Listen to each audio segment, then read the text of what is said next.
পথ দুর্ঘটনার প্রতিবাদে রাস্তা অবরোধ। রানীগঞ্জের কাশিডাঙ্গায় রাস্তায় গুড়ি ফেলে অবরোধ। অভিযোগ, রাস্তার বেহাল দশার কারণে প্রায় দুর্ঘটনা। আজ সকালে মোটর বাইকের ওপর উল্টে যায় টোটো। দুর্ঘটনার প্রতিবাদে রাস্তা অবরোধ করে বিক্ষোভ স্থানীয়দের। দীপক রয়েছে টেলিফোন লাইনে। দীপক, ঠিক কি অভিযোগ তুলছেন স্থানীয়রা? এখনো কি সেখানে পথ অবরোধ চলছে?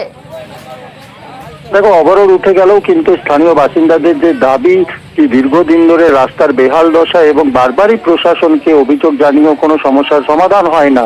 এই রাস্তার দায়িত্ব, মেরামতের দায়িত্ব হচ্ছে আসানসোল পৌরসভা। পৌরসভাকে একাধিকবার লিখিত আকারে জানানো হয়েছে, স্থানীয়রা কিন্তু পৌরসভা সেই রাস্তা নির্মাণ করেনি। তাই নিত্যদিনই দুর্ঘটনা ঘটছে। যে ঘটনা আজকেও ঘটেছে, যাতে একজন বাচ্চার পা ভেঙে যায় এবং সে হাসপাতালে ভর্তি। তাই উত্তেজিত জনতা কাঠের গুঁড়ি ফেলে রাস্তা অবরোধ করে। অবিলম্বে দাবি স্থানীয়দের কি রাস্তা দ্রুত মেরামত করতে হবে এবং যান চলাচলের যোগ্য রাস্তা তৈরি করতে হবে। এই দাবিতেই তারা অবরোধ চালিয়ে যাচ্ছে। বেশ, জঘন্য একটা বিহার রাস্তা।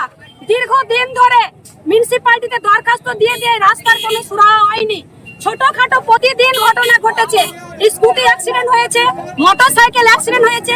আমরা অবরোধ করেছি, আমাদের মেয়রকে এখানে আসতে হবে, আমাদের চেয়ারম্যানকে এখানে আসতে হবে। আমরা এটা চাই, আমাদের কাছে উনি এসে আমাদের সাথে কথা বলুন, আমরা ছেড়ে দেবো।